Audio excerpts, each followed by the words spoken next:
Okay,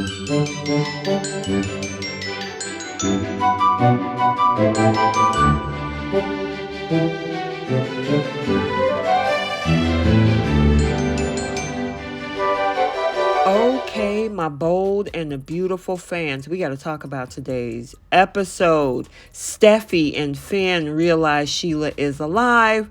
Sheila storms out of Deacon's place in a brand new disguise, and Hope furiously confronts Thomas. Welcome back to CBS Soap Dish Recap, where we recap everything CBS Soaps, both the young and the restless, and the bold and the beautiful.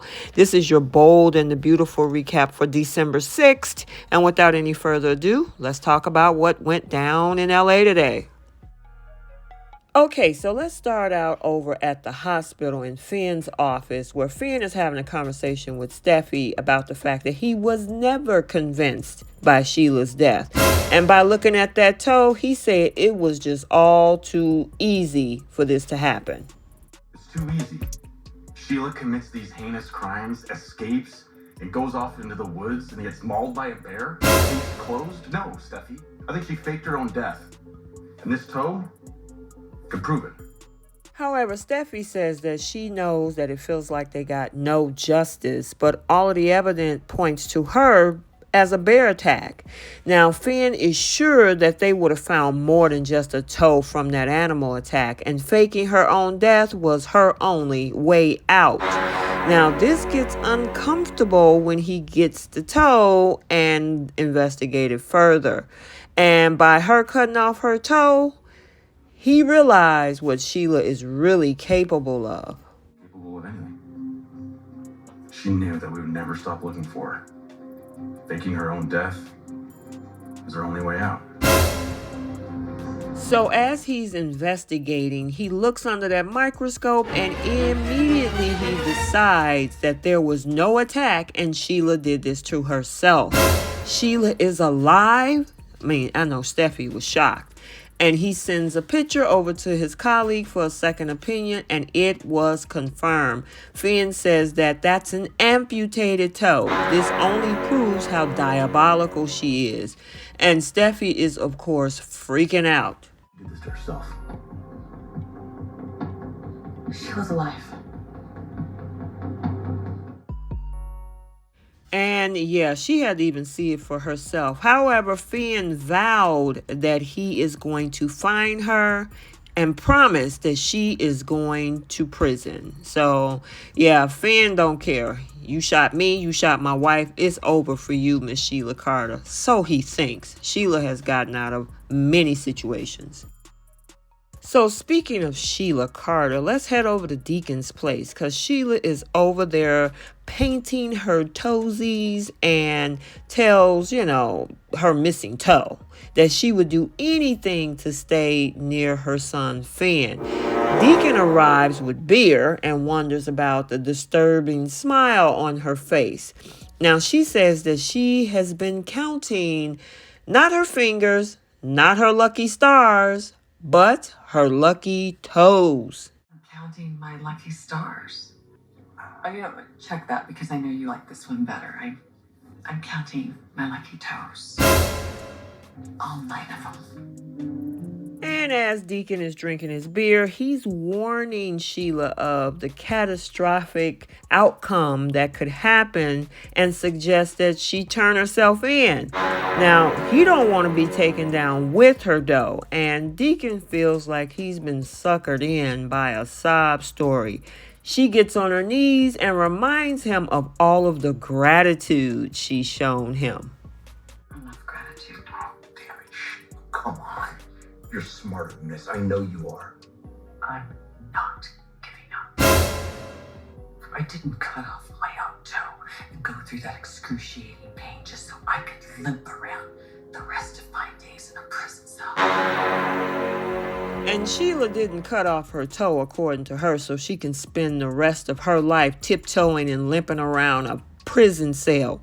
Now, Sheila tells him about all of the agony she went through, and he repeats that she is putting them both in jeopardy. Now, he's sorry, but if she don't turn herself in, guess what? He's going to do it. There's no way out. No, there is no way. There's no way out. There's not this time. Look, I'm sorry. If you don't turn yourself in, I'm gonna do it. Deacon, that sounds like a threat. And Sheila warns him that he should know better than to threaten her. Yeah, you may want to ask Brooke and maybe Lauren and Phyllis, and the list goes on. And then she storms out with a whole wig cap on her head. She slipped out her latest costume. And then this happens.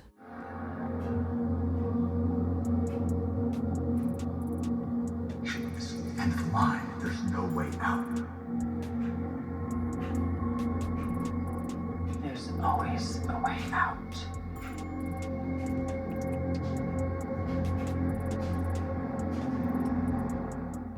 Oh, and by the way, if you hear clicking noises in the background, my son decided to do laundry while I was watching the soaps. Anywho, she put this whole costume on, and yeah, folks, we gotta look out for Sheila Carter. And another person we need to look out for over at Forrester Creation is Hope, because she's about to give Thomas a tongue lashing that we haven't seen in a very long time, and it's probably overdue. How can you show your face around here after what you did? You really are shameless, aren't you? Are you willing to listen? You're lucky I am even speaking to you. I believed in you, Thomas. Our son believed in you. Just like me.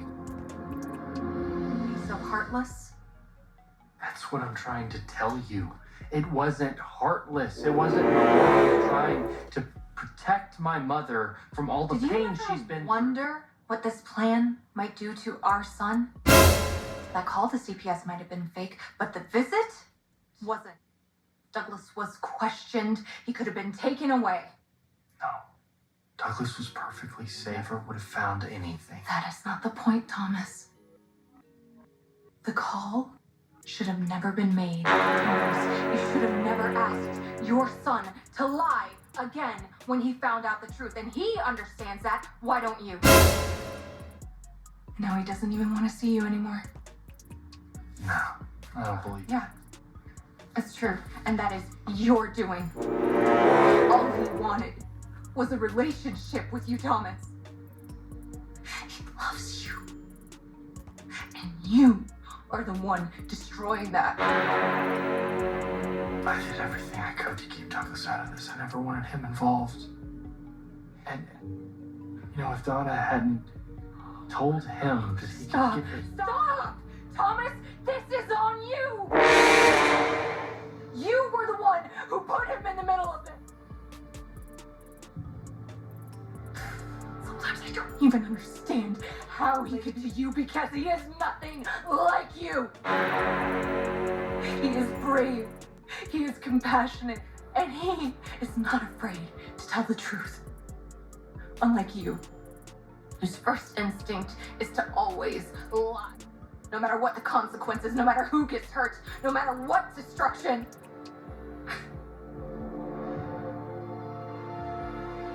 I never trusted you again.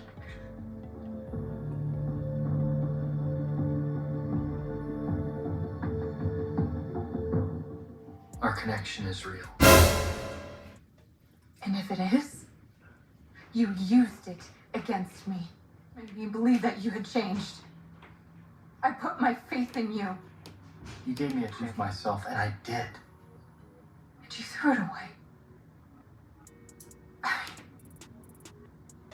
We were a team. At work, as parents. I defended you. To my mother, to Liam, but they were right about you all along. No, you wouldn't give me the benefit of the doubt, and you did. I wish I hadn't. Please, don't give up on me. How can you even ask that of me after everything you've done?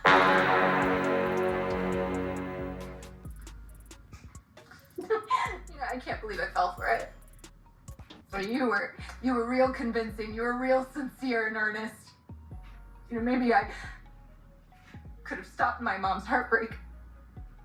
Or my son's disappointment if I had just trusted myself. Like when you took Douglas to stay at Eric's, right? He was happy, he was having a good time, so I went along with it. Because I cared about my son's happiness. And so I spent time there.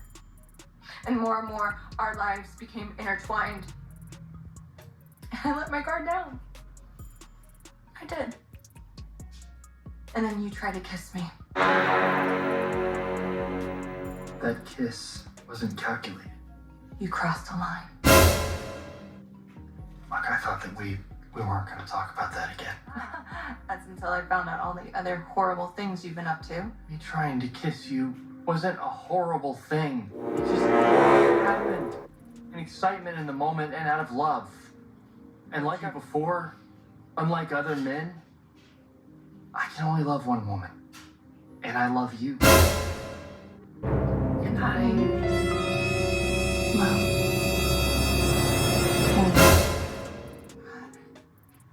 a pathetic man who kept me from Beth. Who didn't care about his son's safety. So he called CPS on himself.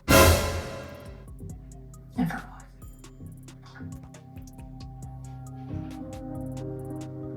Oh, wait, you did... Ooh-wee, yeah, Thomas, she is furious at you. I mean, she believed in you, so did their son, and then all he's done is lie. So why should she listen to him? He tried to rationalize. She point out how much he has made his family suffer, and it wasn't fair for him to manipulate people and to use Douglas in the process. He said he was just trying to do something good. Working closely with her and having his son by his side let him have an idea of a future, and it's all falling apart. And he doesn't want to lose their connection or his relationship with his son. Thomas claimed he wasn't being malicious. He was just trying to save his mom's heart. And she points out that the CPS call might have been fake. The visit was real. He refused to believe it when she says that, Douglas doesn't want to see him again. He's destroyed Douglas's love for him. He blamed Donna for this. She yells at that point, that this is all on him. And it's hard for her to understand that Douglas could even be related to somebody like him. And, after all the betrayal, he was like, I'm a one-woman man. I love you, Hope. And she was like, I love Liam, especially after the betrayal. And she said no matter how talented he is, she can't fathom working with him again. All she can see is a sad, pathetic man who kept her from Beth and didn't care about Douglas's safety, and she walked out. And he felt like he didn't even get a chance to explain. What's to explain, Thomas? Please let us know. Okay, so there you have it, your bold and a beautiful recap for Tuesday, December 6th, 2022. Stay tuned for the Young and the Restless recap also for today. And until the next video, like, comment, and subscribe, and we will see you soon. Bye.